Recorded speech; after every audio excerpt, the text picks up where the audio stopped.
¿Cómo han estado alumnos y alumnas? ¿Han tenido una buena semana? Y esta ha estado nuestra última semana antes del interludio. Espero que podamos terminar bien. ¿Cómo han estado? Bien, profe, gracias. ¿Han tenido muchas actividades, mucha carga académica en el último tiempo?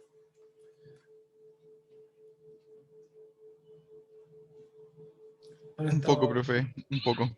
Ya, esperemos que baje y que puedan descansar ya la próxima semana, por lo menos van a estar un poquito más relajados. Ahí sí, espero que aprovechen de descansar, de ponerse al día, ya traten de salir a caminar un poquito los que puedan. Ahí sí, siempre son cosas que ayudan a terminar los semestres. Ha sido un poco duro, ¿no es cierto? Está haciendo frío, cuesta levantarse en la mañana cuando uno tiene que hacer en la mañana. Y sí, ánimo, ya. El objetivo de la clase de hoy es que podamos ver transferencia de masa, gas, líquido, ¿ya? Y un ejemplo clásico de esto es la absorción, ¿ya? Vamos a estudiar cómo se hace, primero, los fundamentos de la absorción, ¿ya? Que son relativamente sencillos, tienen que ver harto con físico-química. Y lo que vamos a hacer es, les voy a enseñar un poquito el lenguaje que se utiliza para describir las columnas desde el punto de vista de la ingeniería. Les voy a mostrar de forma muy simplificada el dimensionamiento de una columna para un determinado proceso de absorción, de manera que ustedes estén familiarizados con los conceptos que se utilizan para referirse a las columnas y los fenómenos que están involucrados en la transferencia de masa en este proceso específico. Está más o menos claro el objetivo de la clase, no va a ser muy larga, ¿ya? Y mi objetivo es tampoco que se queden con todos los detalles, de nuevo, una idea muy general, y con esta idea general del proceso de absorción, yo les voy a mandar un paper, igual que antes. Los papers van a estar dirigidos a las especialidades, ¿no es cierto? Voy a tener uno para los químicos ambientales, que un poquito más de operaciones unitarias, y el de los biotecnólogos un poquito más tecnológico, que tiene que ver con aplicaciones biotecnológicas de la absorción, ¿ya? Entonces, en ese contexto le voy a introducir algunos conceptos básicos, y la idea es que puedan contestar algunas preguntas del paper y que entiendan el contexto de cómo trabaja la absorción, específicamente los parámetros de las columnas que se utilizan para favorecer los procesos de transferencia de masa, ¿ya? Entonces les voy a compartir la pantalla. Esta es una presentación que yo tengo y que adapté de algunos cursos de operaciones unitarias que yo hago en ingeniería. Y la idea es que esto le ayuda a poner en contexto a lo que se refiere con los conceptos que se utilizan a nivel industrial, ¿ya? Y que puedan entender el funcionamiento de los equipos. Entonces, la primera parte de la clase de hoy, vamos a ver transferencia de masa entre interfaces, que es muy importante para describir los fenómenos de absorción, y posteriormente vamos a ver cómo se hacen los procesos de absorción a nivel industrial. Ya. Cuando nosotros tenemos un gas soluble en contacto con un líquido, ¿no es cierto? El gas va a tender a difundir a la fase líquida hasta que el sistema esté en equilibrio, ¿ya? Y normalmente lo que uno tiene es que mientras mayor sea la concentración de la sustancia A o del gas que yo quiero que difunda en el líquido, en la fase gaseosa, mayor va a ser la concentración que va a tener este gas en la fase líquida, ¿cierto? Si nosotros aumentamos la presión parcial de CO2, nosotros esperamos encontrar mayor cantidad de CO2 en el agua, ¿no es verdad? Este tipo de equilibrios normalmente se describen a partir de la ley de Henry. ¿Y qué nos dice la ley de Henry? Que yo creo que ya la conocen, pero aquí le vamos a conocer un poquito más desde el punto de vista de la operación unitaria, ¿ya? Que para los ingenieros químicos es muy, muy importante la constante de Henry, y quiero transmitirle el mismo mensaje que también es muy relevante, las constantes de solubilidad para describir el funcionamiento de los equipos, ¿ya? Entonces esto se describe por la ley de Henry. ¿Y qué nos dice la ley de Henry? Que la concentración de un gas soluble se relaciona de manera directa con con la presión parcial del líquido. Entonces, dado una presión parcial de un gas en contacto con un líquido, yo puedo tener un equilibrio en dicha interfaz. ¿Ya? Si nosotros analizamos la transferencia de masa entre un gas y un líquido, ¿cierto?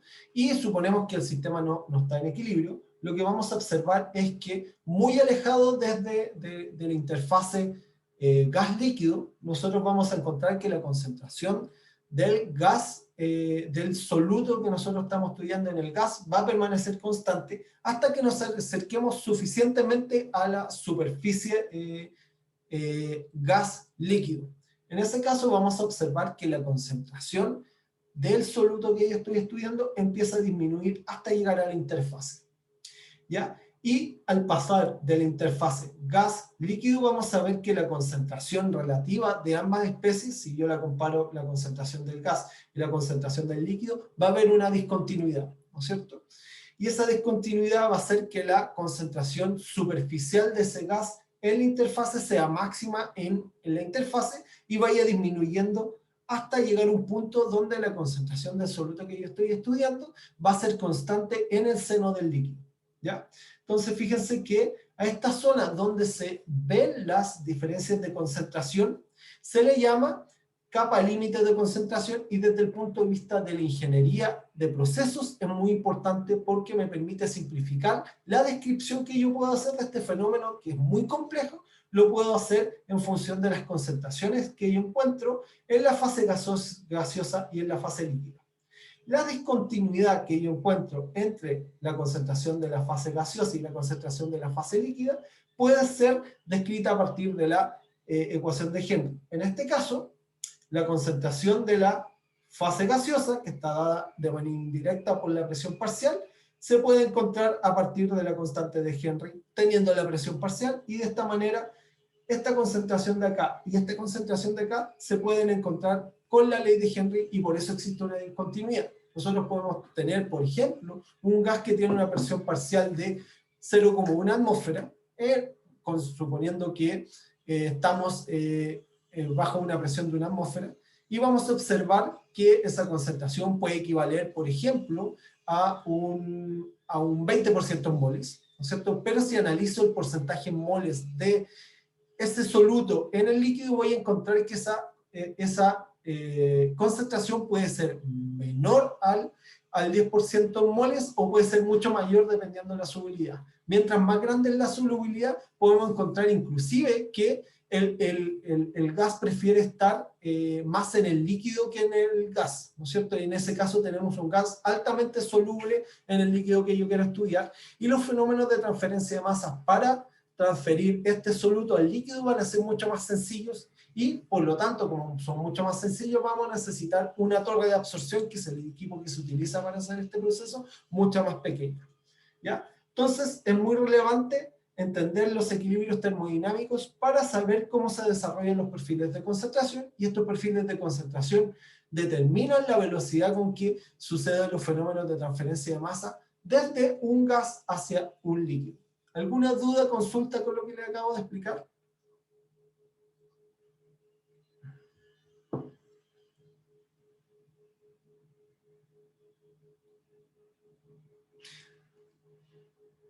¿Está todo claro? ¿Se ve la pantalla?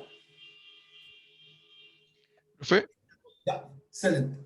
Entonces tenemos en cuenta la constante de Henry, se desarrollan perfiles de concentración en las inmediaciones de la superficie, y donde los perfiles de concentración son significativamente, o que tienen una variación significativa, se le llama capa límite, ¿ya?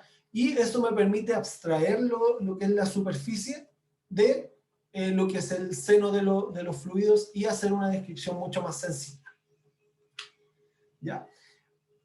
Hay una teoría que nos permite determinar la resistencia a la transferencia de masa entre interfaces. Y esta es la teoría que se llama la teoría de las dos resistencias, que es muy importante para describir estos fenómenos de transferencia. ¿Y qué dice la teoría de las dos resistencias? Fíjense que dice: la rapidez de transferencia de masa entre las dos fases está controlada por la difusión en las fases, ¿ya? Que puede parecer un trabalengua, ¿ya?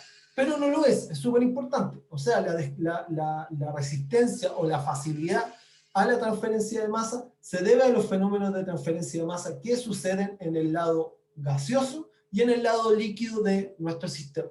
Y lo segundo, que no hay resistencia de difusión en la interfase. O sea, la interfase no es una limitante para el fenómeno de transferencia de masa y no añade una resistencia adicional.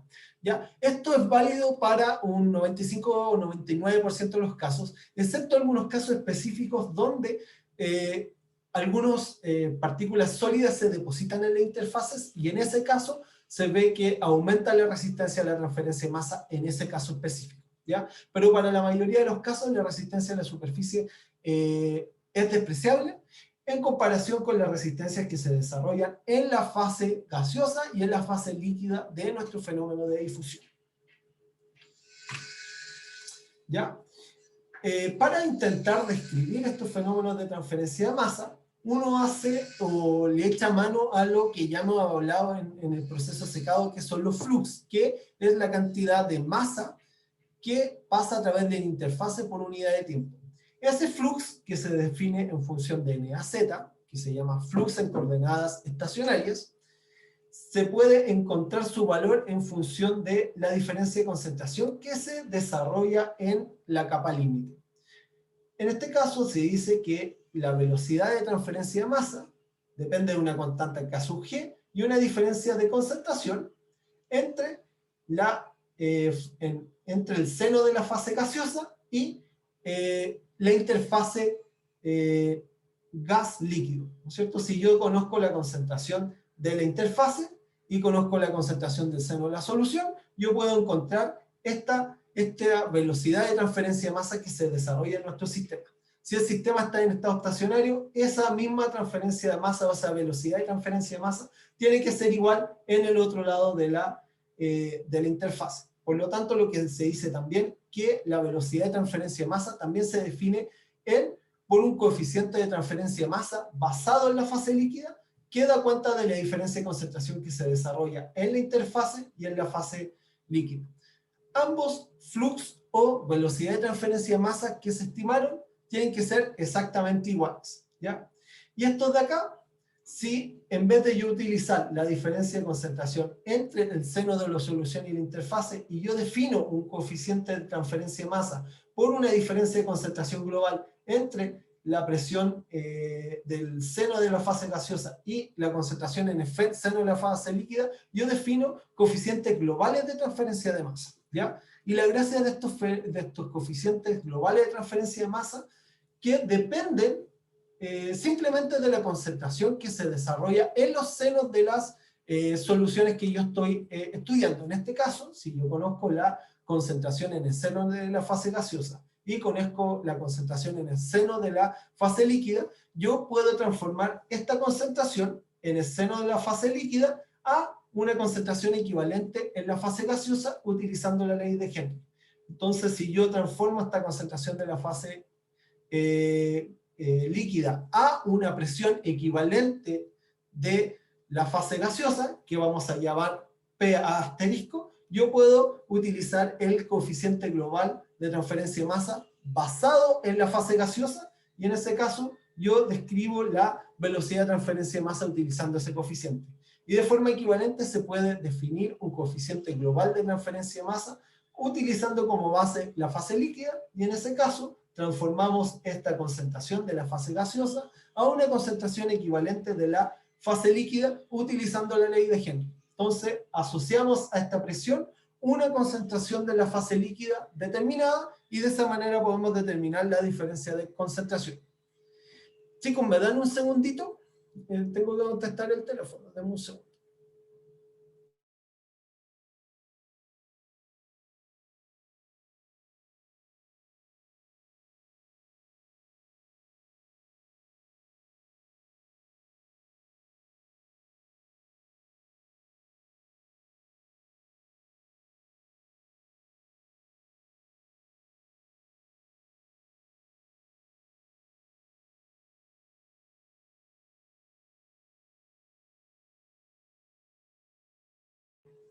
Ya, disculpen. Ya, entonces lo que estamos diciendo es que las diferencias de concentraciones las podemos transformar a una base de la fase gaseosa y a una base de la fase líquida. Y de esa manera poder determinar la velocidad de transferencia de masa en cada uno de los casos. ¿Ya? Y en este caso, la resistencia a la fase gaseosa, que es directamente proporcional a la diferencia de presión de la película gaseosa, y respecto a la resistencia total, la que he expresado en función de estas constantes de transferencia de masa. Lo más importante acá es que nosotros podemos determinar la velocidad de transferencia de masa basándonos en una fase, que en este caso puede ser la fase líquida o la fase gaseosa, y encontrar la velocidad de transferencia de masa encontrando esas concentraciones. Fíjense que encontrar las concentraciones superficiales es muy difícil. ¿Cómo vamos a poder medir una concentración superficial? Por eso se definen estos coeficientes globales que solo dependen de las concentraciones globales de las fases que yo pongo en contacto. Y me abstraigo de lo que sucede en la capa límite de concentración, donde suceden cambios de concentración que no puedo determinar. ¿Cómo voy a determinar la concentración en una interfase? ¿No es cierto? Es muy complicado. Por lo tanto, se utilizan este enfoque para olvidarse de lo que pasa en la interfase y poder describir la velocidad de transferencia de masa con concentraciones globales. ¿Alguna duda, consulta con lo que le acabo de explicar?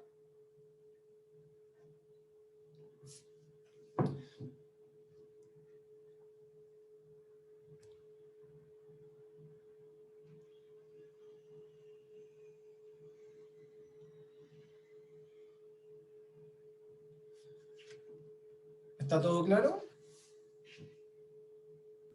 Sí, profe. Ya.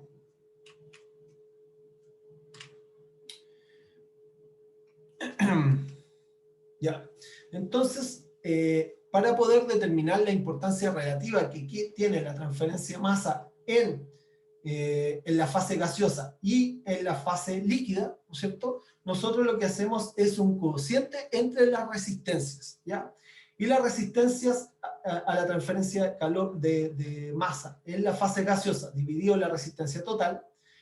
Esto lo podemos imaginar como las diferencias de concentración que se desarrollan en cada una de las interfaces. Entonces, si yo comparo la diferencia de presión total, ¿no es cierto?, que es la resta entre esta presión parcial y la concentración líquida pasada a una fase gaseosa utilizando la ley de Henry, esto me va a dar una diferencia de presión total, que es el gradiente de presión total que tiene mi sistema para transferir masa, y lo comparo con el gradiente o la diferencia de temperatura local que se desarrolla entre el seno de la solución y la interfase. Yo voy a tener la importancia relativa que tiene la transferencia en la fase gaseosa respecto a la transferencia de masa global.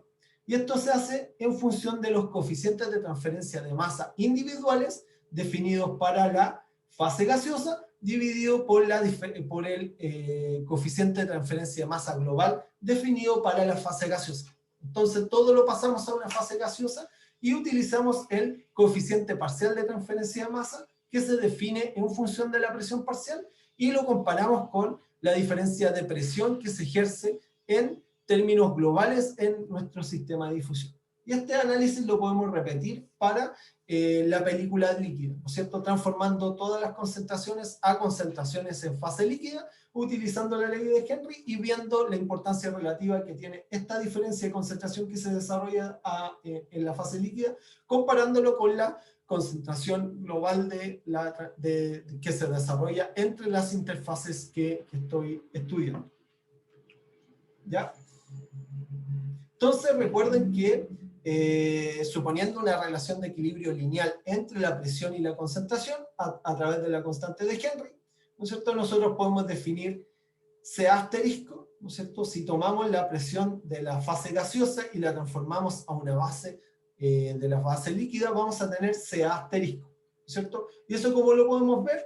Fíjense que si nosotros tenemos la constante de Henry y tenemos la concentración o la presión parcial de la fase gaseosa, esa presión parcial la podemos transformar a una concentración equivalente de la fase gaseosa.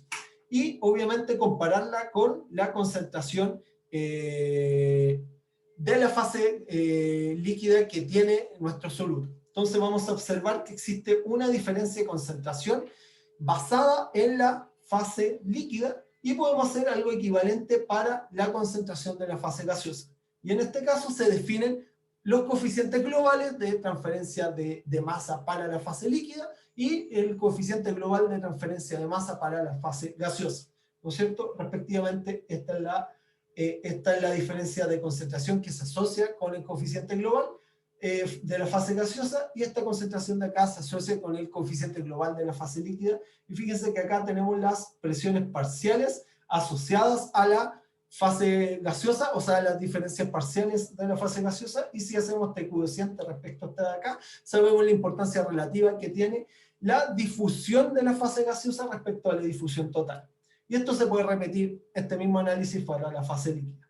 De esta manera, utilizando y haciendo un balance en base a la constante global, uno puede deducir estas ecuaciones que me permiten encontrar los coeficientes parciales de transferencia de masa, conociendo la constante de equilibrio y las otras dos constantes de transferencia. ¿Ya? Estas constantes de transferencia para los ingenieros y para todos los que trabajan en plantas son fundamentales para poder dimensionar los equipos de transferencia de masa. Y por eso yo le estoy dando esta introducción a estos coeficientes, que existen distintas metodologías para estimarlos, ¿ya? Obviamente yo no voy a entrar en el detalle de su estimación, pero dependen de las condiciones hidrodinámicas que tienen nuestros sistemas. Por ejemplo, si los sistemas tienen más convección, por ejemplo, si tengo una superficie que está difundiendo una corriente gaseosa con alta convección, eso quiere decir que el gas encima del líquido se está moviendo muy rápidamente.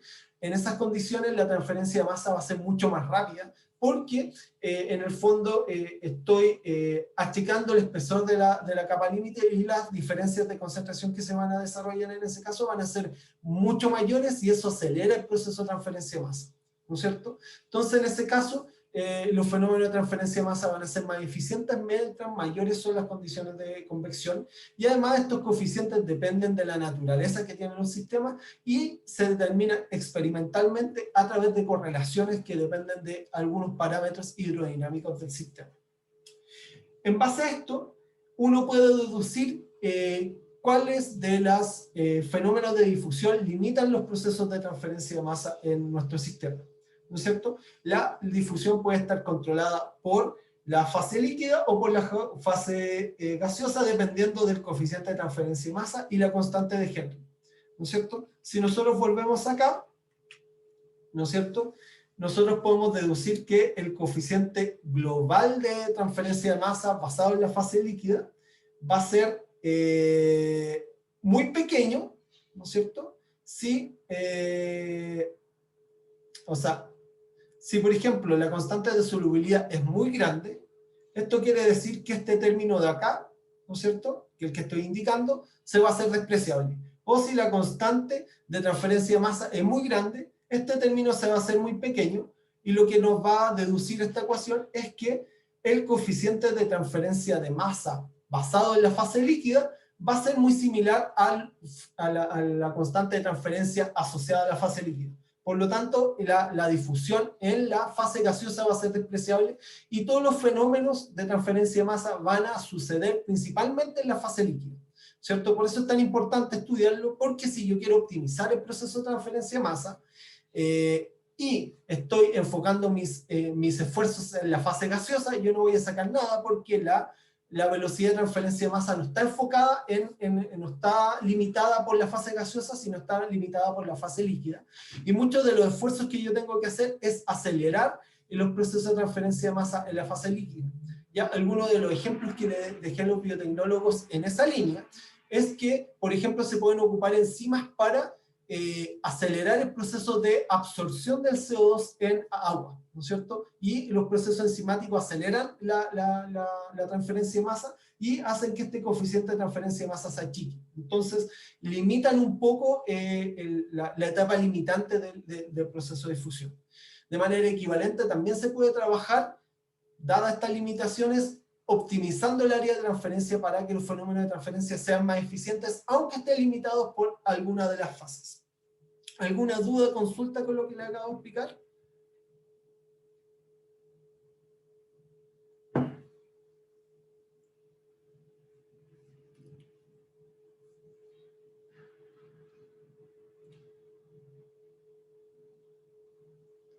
Profe, o sea, entendí algo en parte, pero no entendí muy bien por qué se hace despreciable eh, esa parte de ahí. Ya. Esto tiene que ver netamente con las constantes de transferencia que tienen nuestros sistemas. ¿Ya? Si el fenómeno de transferencia de masa es muy rápido en la fase gaseosa, esto quiere decir que esta constante K sub G es muy grande. Eso quiere decir que la transferencia de masa no va a ser limitante en la fase gaseosa, sino que va a ser limitante en la fase líquida, porque si yo aumento el valor de este coeficiente o aumento el valor de solubilidad, o sea, si el gas es muy soluble, es muy probable que la velocidad de transferencia de masa no se encuentre en el líquido, sino que se encuentre, o sea, que no se encuentre en el gas, sino en el líquido, ¿no es cierto? ¿Por qué? Por el valor de la constante de Henry. Mientras más grande es la constante de Henry, ¿no es cierto? La concentración de la fase gaseosa también va a ser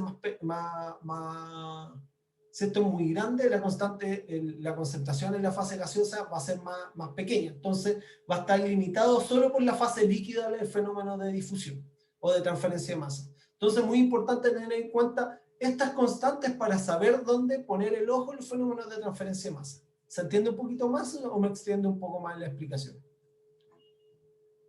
No, profe, sí entiendo. Ahora sí, gracias. Ya.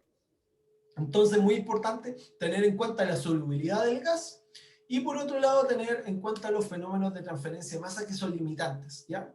En base a eso me va a cambiar el diseño de las torres o de los fenómenos de transferencia de masa que yo quiero ver. Fíjense que estas constantes que estos flux o velocidad de transferencia de masa nos hablan de la velocidad con que se transfiere la masa por unidad de área por tiempo. Entonces, si nosotros queremos acelerar los procesos de transferencia de masa, tenemos que propiciar un contacto íntimo entre la fase líquida y en la fase gaseosa. Entonces, todos los parámetros de diseño que nosotros utilizamos los ingenieros químicos para optimizar estos procesos van y buscan aumentar el área de contacto entre ambas. ¿Ya?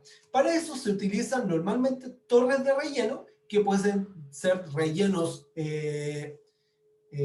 aleatorios, como son los rellenos que se muestran acá, o rellenos estructurados. Es decir, yo pongo una estructura dentro de una torre que permita que aumente el contacto entre el líquido y el gas que yo quiero intercambiar, ¿no es cierto? En este caso, ¿cómo funcionan estos anillos? ¿No es cierto? Estos rellenos. Estos rellenos se ponen dentro de una torre, ¿no es cierto? Y uno supone que el líquido va a poder mojar completamente estos rellenos, ¿ya? Y de esa manera se va a aumentar el área de contacto entre el gas y el líquido, ¿ya? Uno podría tener la tentación, y eso es una de las cosas que podemos conversar, una de las lecciones que quiero transmitirle acá, es tener la tentación de ocupar rellenos de un área superficial muy, muy grande, ¿no es cierto? Eso puede ser muy beneficioso desde el punto de vista de la transferencia de masa, ¿no es cierto? ¿Por qué? Porque nosotros vamos a aumentar el área de contacto entre el gas y el líquido y eso va a propiciar que la transferencia de masa sea muy grande. Pero ¿qué sucede en ese caso? ¿Ya? Sucede que yo tengo que hacer circular un líquido y un gas dentro de ese lecho poroso cuya porosidad va a ser muy baja. Entonces no va a haber suficiente espacio para que fluya el líquido y el gas dentro de la columna, lo cual va a producir una diferencia de presión muy grande y lo que va a terminar sucediendo, o lo que va a suceder con mayor probabilidad, es que el líquido dentro de la columna no puede ser evacuado adecuadamente. Entonces hay que ser muy cuidadoso con la elección de los rellenos porque podemos tener problemas fluidodinámicos. Entonces los diseños de las columnas normalmente se separan en dos aspectos. Uno que me da cuenta de la fluidodinámica de la torre, que permita que el fluido, los fluidos, tanto gaseosos como líquidos, fluyan de manera adecuada a lo largo de la columna, y por otro lado, los diseños contabilizan otro aspecto que tiene que ver con los fenómenos de transferencia de masa, que también los vamos a ver en detalle. Entonces, desde el punto de vista operacional, para propiciar estos procesos de transferencia de masa, se utiliza un relleno, que pueden ser estos tipos de relleno, que son anillos PAL y anillos Ratching, o monturas BERT o monturas Sintalox. Entonces, estas monturas o estos rellenos se ponen dentro de una torre para aumentar los fenómenos de transferencia de masa. Entonces, para diseñar una torre adecuadamente, uno va probando qué rellenos les producen las condiciones hidrodinámicas adecuadas para producir un diámetro de torre adecuada y qué relleno me produce las condiciones de transferencia de masa óptimas. Entonces uno hace un trade-off entre la fluidodinámica y la transferencia de masa para que ambas puedan convivir adecuadamente en un equipo. Entonces, estos rellenos que se escogen por diseño y por conveniencia para tener una torre de tamaño adecuado, se ponen dentro de la torre empacada y en la parte de arriba se rocía el líquido con el que se va a absorber el soluto que va a ingresar por la parte de abajo del líquido, entonces del gas. Entonces acá va a entrar mi soluto con una corriente gaseosa. Esta corriente gaseosa, producto de que los rellenos están mojados completamente, va a fluir a lo largo de esta columna y va a ir entregando a medida que sube el soluto al líquido que va bajando en contracorriente. Entonces, por un lado va a entrar un gas rico en la corriente gaseosa y este gas se va a ir empobreciendo del soluto que yo quiero y a medida que va bajando el líquido, este va ganando soluto hasta que llega a la parte de abajo de la columna. Entonces, uno lo que dimensiona es el largo de la columna para asegurar que la transferencia de masa sea adecuada. Y hace un diseño hidrodinámico para escoger el diámetro óptimo para que eso suceda sin ningún problema de acumulación de agua. ¿Ya? Y uno de los problemas más comunes en la baja de recuperación de solutos en torres de absorción son los fenómenos de canalización. ¿Por qué suceden los fenómenos de canalización? Porque los rellenos están mal estructurados, están mal repartidos. Entonces lo que sucede es que existe una zona preferente para el flujo fluido dentro de la torre. Entonces básicamente se genera un canalcito dentro de la torre donde fluye la mayor parte del líquido que yo estoy ingresando a la misma. ¿No es cierto? Y eso obviamente es súper perjudicial porque no estoy haciendo que aumente el área superficial, que es el objetivo de los rellenos. Por lo tanto, el área superficial efectiva es menor y los fenómenos de transferencia de masa también se ven disminuidos.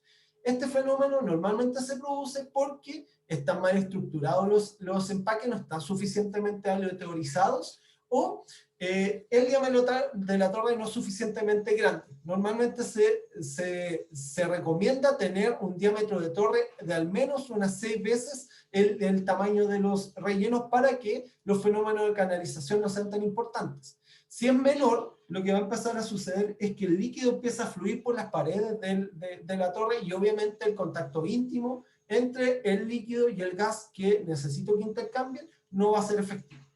¿Ya? Las torres de absorción normalmente no funcionan solas, sino que funcionan en un circuito de 2 torres, ¿ya?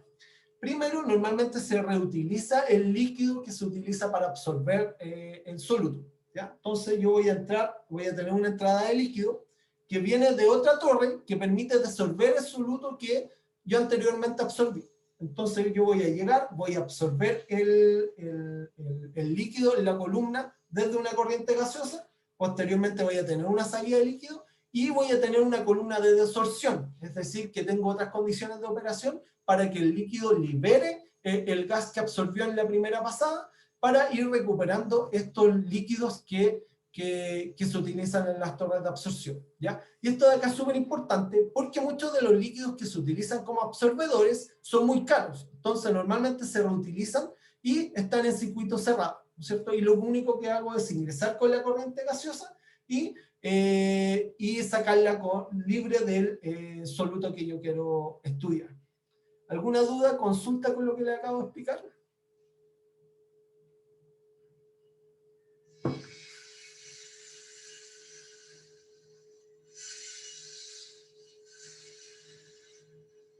¿Está claro?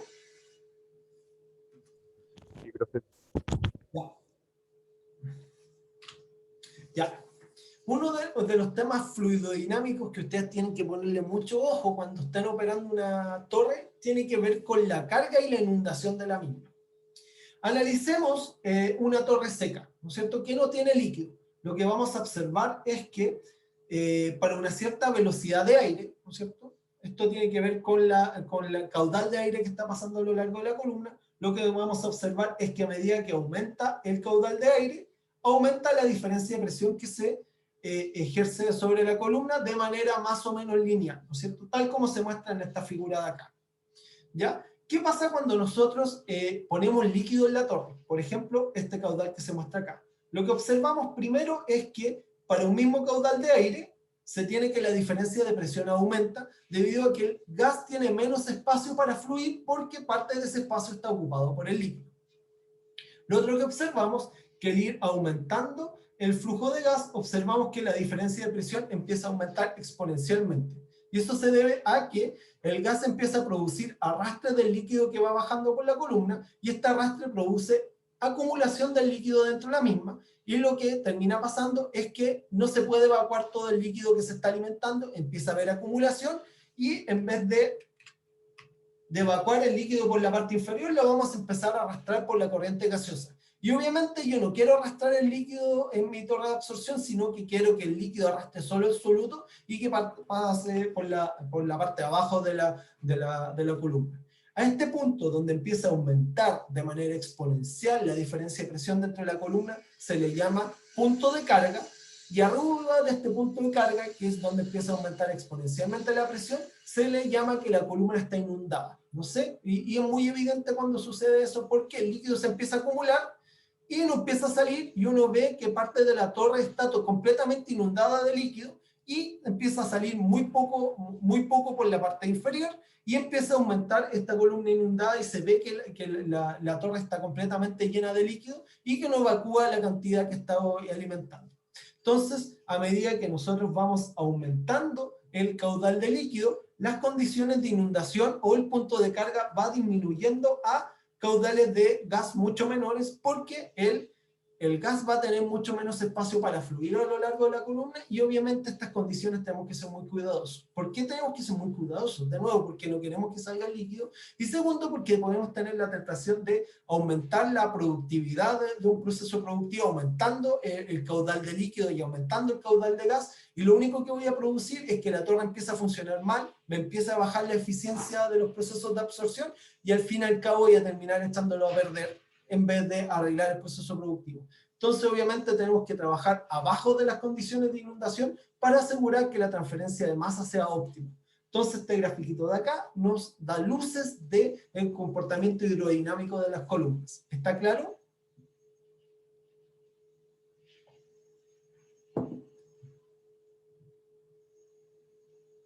Sí, profe.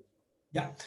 Y esto obviamente, este gráfico de acá que se muestra es ejemplo para un cierto empaque. Para todos los empaques, el comportamiento hidrodinámico o cómo se desarrollan las condiciones de inundación dentro de una columna va cambiando. Y obviamente eso lo tenemos que tener en cuenta. Y tenemos que conocer el punto de carga de nuestra columna para trabajar abajo de él, ¿no es cierto? Si nosotros queremos aumentar la productividad dentro de nuestro proceso productivo, o si están trabajando con una tesis, pueden tener la tentación de sacar mucho más líquido absorbido, ¿cierto? Tienen que tener mucho cuidado, porque si trabajan arriba van a empezar a tener menor eficiencia en su proceso de absorción. Ya. Para poder dimensionar una torre, ¿no es cierto? Ya sabemos algo de fluidodinámica, ya les conversé de qué cosas tienen que tener cuidado. Ojo con el punto de carga, con las condiciones de inundación. Otra de las cosas para poder encontrar la altura de la torre empacada es hacer un balance de masa, que se denomina en ingeniería, sobre la torre, sobre la parte superior de la misma.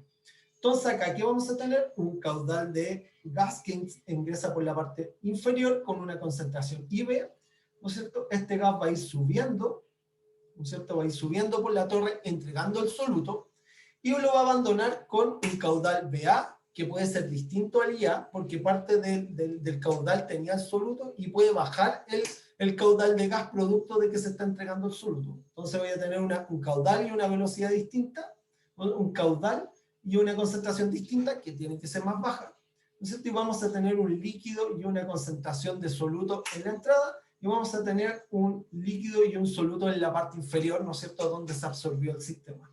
Si hacemos un balance de masa en la parte superior de la columna y reordenamos, podemos encontrar estas condiciones o esta curva de acá, que nos da cuenta, y lo que se denomina, esta es la línea de operación de la columna, y nos habla de y nos da una relación entre las corrientes de entrada y salida en función de las concentraciones que se desarrollan en la columna. Entonces, esta línea de operación es la base para poder dimensionar el largo de una columna en base a los fenómenos de transferencia de masa que ahí se desarrollan. Entonces, normalmente, ¿cómo se trabaja en el dimensionamiento? La primera parte es determinar la línea de operación mínima dentro de nuestro sistema. ¿Y cómo se hace la línea de operación mínima? Yo defino, en primera instancia, un caudal de una corriente que yo quiero trabajar. Por ejemplo, yo tengo una corriente de CO2, que de eso se trata el paper, de absorción de CO2 desde combustión.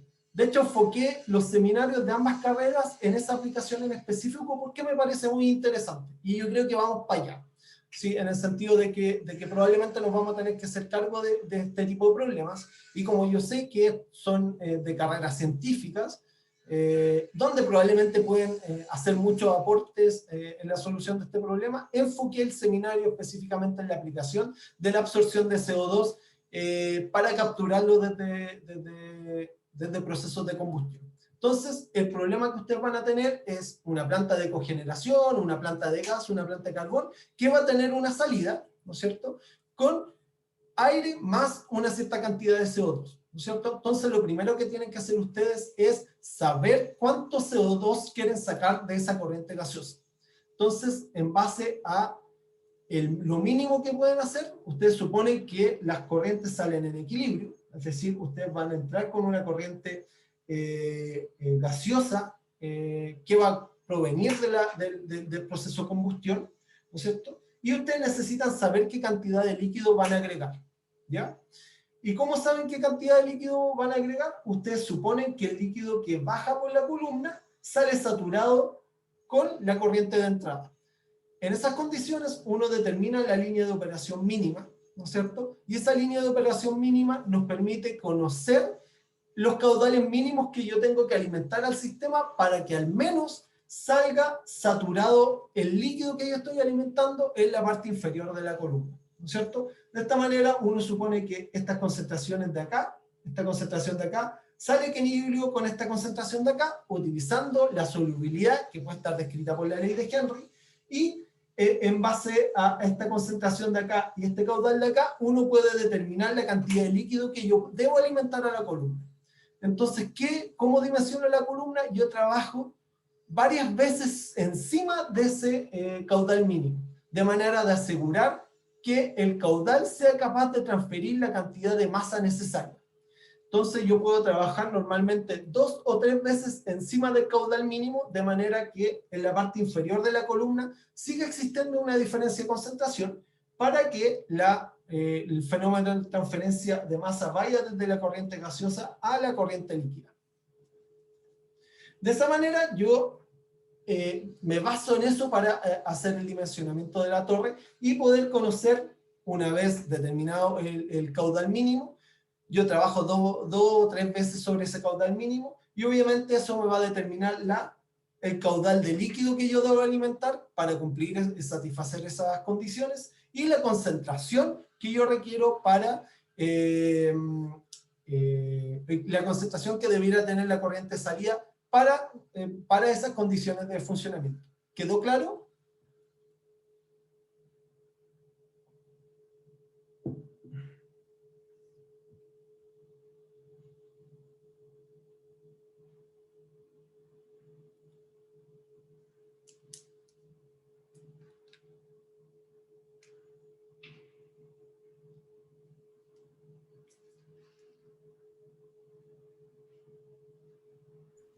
Sí, profe, sí quedó claro. Entonces, fíjense, le estoy explicando como la lógica de cómo funcionan las torres. Entonces, ustedes cuando ven una torre, sepan que en algún minuto determinaron las condiciones mínimas para que la transferencia de masa sea llevada a cabo y tomaron en cuenta un factor de 2 o 3 para asegurar que la transferencia de masa pueda suceder. Si yo trabajo en el mínimo, voy a necesitar una columna de largo infinito para que el proceso de transferencia de masa se lleva a cabo y obviamente yo no puedo tener una columna de largo infinito. Entonces lo que hago es aumentar el flujo de líquido para asegurar la recuperación que yo requiero a expensas de tener una torre que yo pueda manejar en su tamaño. Ya, obviamente, tomando en cuenta la teoría de las dos resistencias, ¿no es cierto?, puedo desarrollar las constantes de transferencia para la columna, que tienen exactamente la misma expresión, solo que están estandarizadas por el área superficial de los empaques. Entonces yo voy a tener mi constante de transferencia de masa, y voy a tener el A, que me habla de la cantidad de metros cuadrados de superficie de contacto que tiene mi empaque por metros cúbicos de columna, ¿ya? Entonces, estos empaques yo los puedo caracterizar, ¿ya? Y una de las características más importantes es, uno, el número de empaque, ya que me permite caracterizar el comportamiento fluidodinámico, y el otro es el área específica que tiene ese empaque. Esta área específica me habla de la cantidad de superficie que tiene un metro cúbico de empaque, ¿no es cierto? Hay empaques que van a tener mayor superficie activa, ¿no es cierto?, por volumen de empaque, y otros que van a tener mucho menos. Entonces, dependiendo de ese trade-off, recuerden, si yo tengo una superficie activa muy alta, puedo tener peligro de inundación mucho más frecuentemente, y si tengo una superficie más baja, voy a tener menos peligro de inundación, pero el proceso de transferencia de masa va a ser menos intenso, ¿no es cierto? Entonces, tomando en cuenta esa superficie activa, la teoría de las dos resistencias se puede modificar para encontrar los flujos que se desarrollan a lo largo de la columna por metro cuadrado de la misma. Haciendo un balance de masa nuevamente sobre la columna, ¿cierto? Un balance diferencial sobre ese elemento de Z, ¿cierto? Uno puede deducir esta ecuación de acá, ¿ya? Que nos da cuenta de la altura de la columna en función de los coeficientes de transferencia de masa, los caudales de gas y la diferencia de concentración que se definen en cada uno de los casos. Acá lo que se dice es que la altura de la columna está compuesto por dos componentes. Uno que se llama altura de la unidad de transferencia, que nos habla de la altura que requiere por unidad de transferencia dada, y el número de unidades de transferencia, que nos habla de las diferencias de concentración que se desarrollan a lo largo de la columna. Entonces, mientras más grande esté este número de unidades de transferencia, más alta va a ser la columna, y mientras más alta es la altura de la unidad de transferencia, más alta va a ser la columna. Entonces, uno calcula por separado la altura de la unidad de transferencia y el número de unidades de transferencia. Y esto es en términos muy conceptuales. Entonces, en esta diapositiva de acá, se muestra un resumen de lo que les acabo de explicar. Altura de la unidad de transferencia y número de unidades de transferencia. Una depende exclusivamente del caudal y las constantes de transferencia de masa, y el N depende exclusivamente de las diferencias de concentración que se desarrollan, y obviamente esa elección, ese trade-off se desarrolla en función y nos permite determinar la altura de transferencia de la columna. ¿Ya? Hay varias maneras de expresar esta misma expresión en función de las constantes de película gaseosa, global o parcial, ¿no es cierto?, en base a lo que vimos anteriormente. Recuerden que había un flux que lo podíamos determinar en función de los coeficientes globales de transferencia y masa, y había flux que estaban relacionados con las diferencias parciales de concentración. Entonces, para cada uno de estos casos existe una definición adaptada para poder determinar el número y las unidades de transferencia de masa. Y acá hay una relación entre cada una de ellas. Ya, acá la idea es mostrarle un poquito la misma lógica que le acabo de explicar conceptualmente con un ejemplo, y vamos a terminar con una diapositiva de conclusión. A mí no me interesa que, por si acaso, que ustedes dimensionen una torre. Sí me interesa introducirles los parámetros que permiten el dimensionamiento de la misma, ¿ya? Y eso es súper importante para poder entender el funcionamiento de la torre y obviamente poderlo proyectar en el caso de que ustedes la estén utilizando. Entonces, esto es un ejemplo clásico de lo que se quiere dimensionar en una torre. Dice, una corriente gaseosa contiene 3% de A, se pasa a través de una columna empacada para remover el 99% de A por la absorción en agua. Y entonces tenemos una corriente gaseosa que tiene A, y lo que queremos hacer es retirar el 99% de A. Esto es un ejemplo clásico de lo que se hace en los lavadores de gases en las refinerías de cobre. Por ejemplo, ventanas, Chagres, que están en la quinta región, ¿ya? Que son refinerías donde yo tomo el proceso del cobre, ¿no es cierto? Tomo los concentrados sulfurados de cobre, estos concentrados sulfurados de cobre los someto a alta temperatura. Al someterlo a alta temperatura se liberan SOX, y esos SOX, la manera de abatirlos es pasándolos por un lavador de gases o por una torre empacada con agua, ¿no es cierto? En ese caso, el gas con SOX pasa a lo largo de la columna y posteriormente yo le pongo agua para transformarlo en ácido sulfúrico. Este es un ejemplo súper clásico de un lavador de gases con aplicaciones medioambientales que tiene mucho que ver con lo que tenemos en el país. ¿Alguna duda, consulta? ¿Está todo claro el contexto?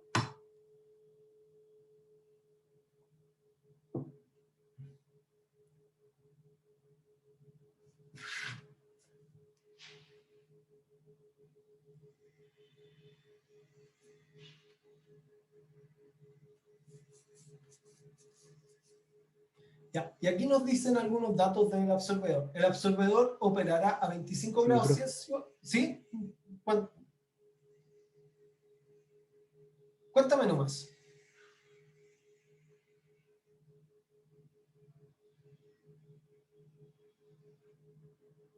¿No?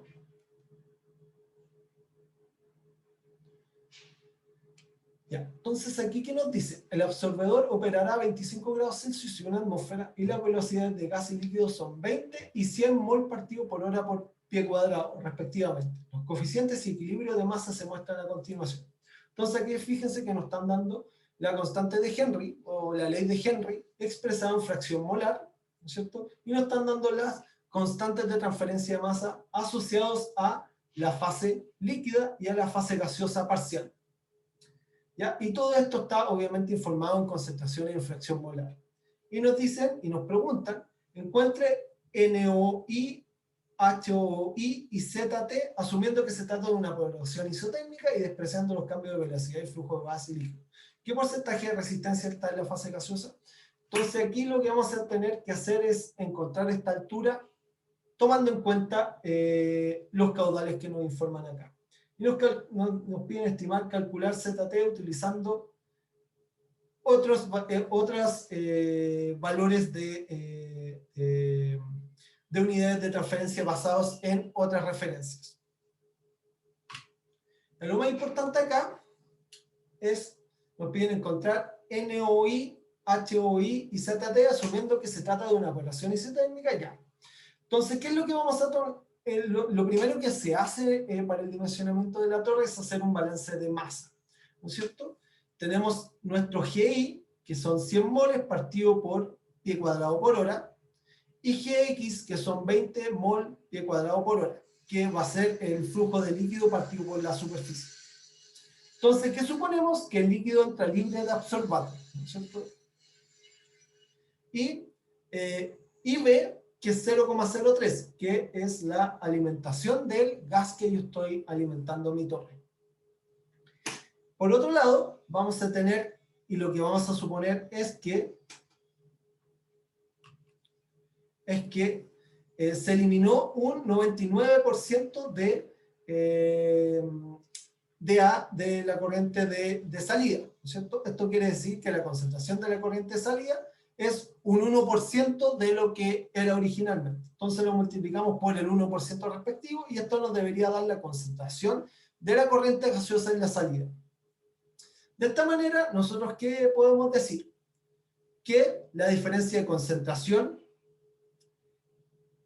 del líquido XB menos XA, donde XB es la concentración del líquido en la salida y XA es la concentración del líquido en la entrada, por la cantidad de líquido que alimenté, ¿no es cierto? Tiene que ser igual a la cantidad de gas, o sea, de soluto que entró a través del gas. ¿Y esto cómo lo determinamos?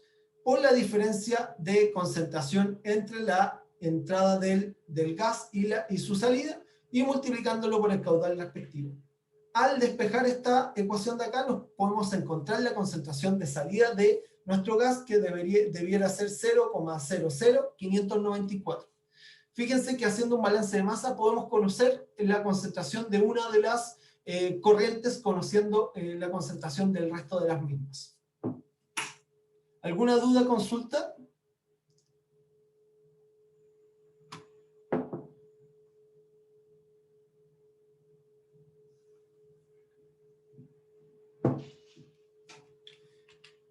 Ya tomándose en cuenta, lo que vamos a determinar es esta diferencia acá, que es una diferencia de concentración media logarítmica.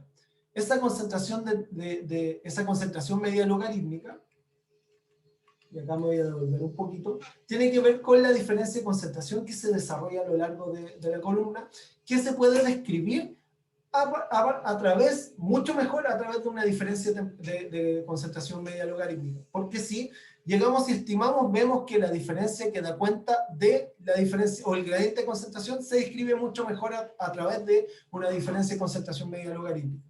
Que con esto podemos encontrar el número de unidades de transferencia. Entonces, encontrando este número de unidades de transferencia o la diferencia de concentración media logarítmica, lo hacemos encontrando las diferencias de concentración que se dan entre la parte de abajo y en la parte de arriba de la columna. Y con esta concentración media logarítmica podemos encontrar el número de unidades de transferencia. Entonces, ¿qué es lo que hacemos? Necesitamos encontrar IB. IB asterisco es la concentración de la corriente líquida pasada a base de la corriente gaseosa. Entonces, ¿qué hacemos? Tomamos la concentración que acabamos de determinar por el balance de masa y la transformamos a una concentración equivalente de la fase gaseosa. Y esto nos va a dar 0,018. De esta manera podemos encontrar el delta I1, que nos permite encontrar la diferencia de concentración media logarítmica, restando IB menos IB asterisco. Fíjense que IB, que era la concentración de entrada de la corriente gaseosa, que tenía un valor de 0,03, la comparamos con la concentración de salida equivalente de la corriente líquida, ¿no es cierto? Como la corriente líquida tenía un valor de 0,0594, esta concentración, transformándola a una base gaseosa, se transforma en 0,018. Entonces aquí desarrollamos una diferencia de concentración en la parte de abajo de la columna y repetimos el procedimiento para la parte de arriba de la columna. En este caso tomamos IA, que tenía un valor de 0,003, y la concentración IA asterisco, que es la concentración de la corriente líquida pasada a una base gaseosa, como el líquido entra libre de gas, la concentración equivalente para la fase gaseosa va a ser 0. Entonces fíjense que esta diferencia de concentración media logarítmica se define en función de las diferencias de concentraciones que se determinan en la parte de arriba y en la parte de abajo de la torre. Al hacer esto podemos determinar la diferencia de concentración media logarítmica, que nos va a dar 0,003.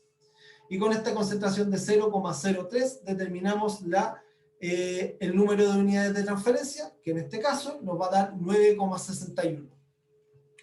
Por otro lado, tenemos que determinar la altura de la unidad de transferencia, y la altura de la unidad de transferencia se determina en función de esta ecuación que se muestra aquí.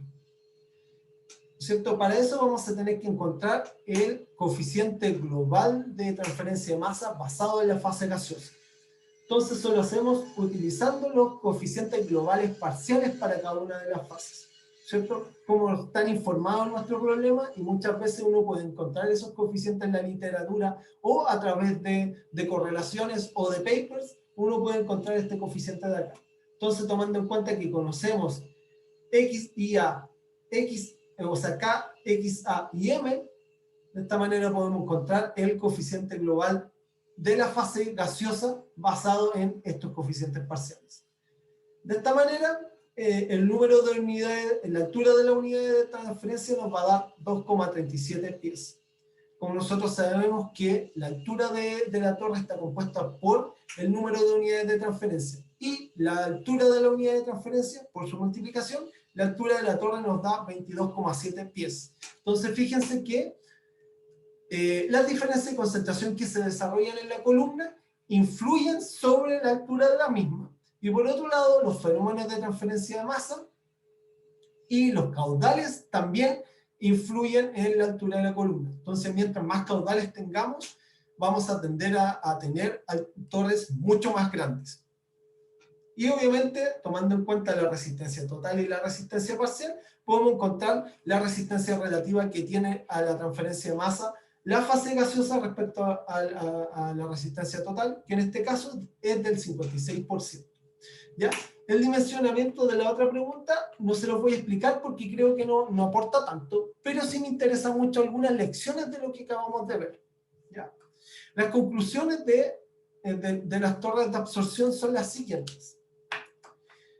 Lo primero tiene que ver con las condiciones hidrodinámicas, ¿no es cierto? Nosotros tenemos que ver y trabajar en condiciones abajo de las condiciones de inundación. Por lo tanto, las condiciones de inundación permiten conocer el rango de funcionamiento óptimo de la columna. Entonces, lo primero que tienen que conocer en las torres que ustedes van a operar o diseñar o ocupar en sus trabajos es ver el punto de carga de la torre y trabajar siempre abajo de ese punto de carga para que los fenómenos de transferencia de masa sean óptimos.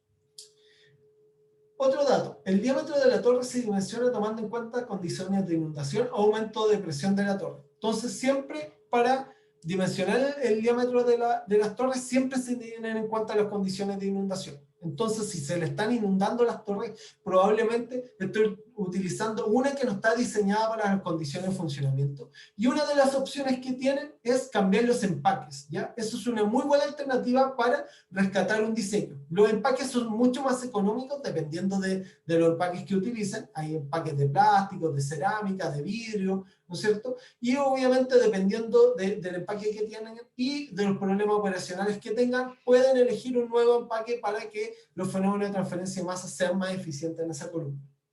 Por otro lado, la altura de la torre depende de la cantidad absorbida y desorbida por la corriente de arrastre, ¿no es cierto? Recuerden que esa cantidad absorbida depende del número de unidades de transferencia, entonces, dependiendo de la diferencia de concentración que se produzcan a lo largo de la torre, van a necesitar o no una torre más alta o no. Y la altura de la torre también depende de la solubilidad del gas y los fenómenos de transferencia de masa que ahí se desarrollan. Recuerden que hay dos parámetros, uno muy marcado que depende de la diferencia de concentración y hay otro parámetro muy marcado que depende de las condiciones hidrodinámicas y de los caudales que se mueven en el sistema. ¿Dudas, consultas con lo que acabo de explicar? Yo sé que son hartos conceptos, pero va a ser mucho más fácil contextualizarlos en el paper que les voy a dejar de tarea.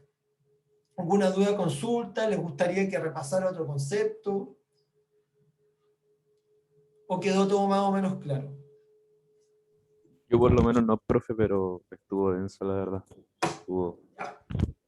De nuevo, yo no quiero que se compliquen tanto, no esperen que yo les vaya a preguntar cómo se dimensiona una torre, no, mis preguntas no van por ahí.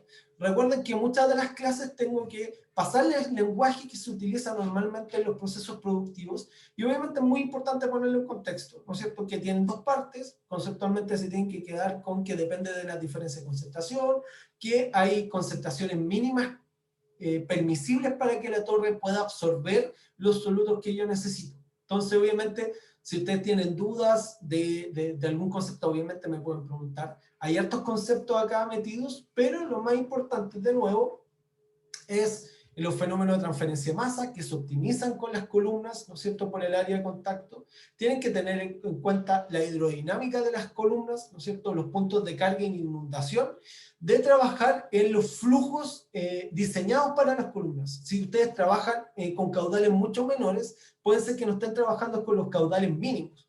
No van a tener problemas de inundación, pero van a encontrar que las concentraciones con que salen los líquidos son excesivamente altas a la salida de la columna y los gases van a salir con el soluto que ustedes quieren rescatar. Entonces la solución es eso, para eso es aumentar los caudales hasta que lleguen a las condiciones de diseño del equipo.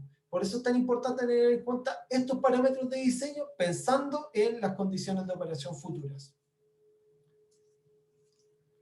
¿Está más o menos claro? Sí, profe. Ya, esa es la idea, no quiero que se compliquen excesivamente más con esto, sino me interesa un poco darle el marco conceptual con el que van a tener que trabajar. ¿Ya? El paper está súper detallado con muchos de estos conceptos, la idea es introducirlo y ayudarlo a que la lectura sea mucho más sencilla. Bueno, profe. Ya. Eso, si no tienen más dudas, consultamos a mí cerrando la reunión, puedo quedarme respondiendo dudas, no hay ningún problema. Bueno, profe. Ahí nos vemos entonces. Muchas Ya. gracias. Cuídense, que estén bien. Hasta Cualquier luego, que esté consulta, bien. no duden en escribirme. Chao, profe, que esté bien. A ustedes igual. Chao, profe. Chao.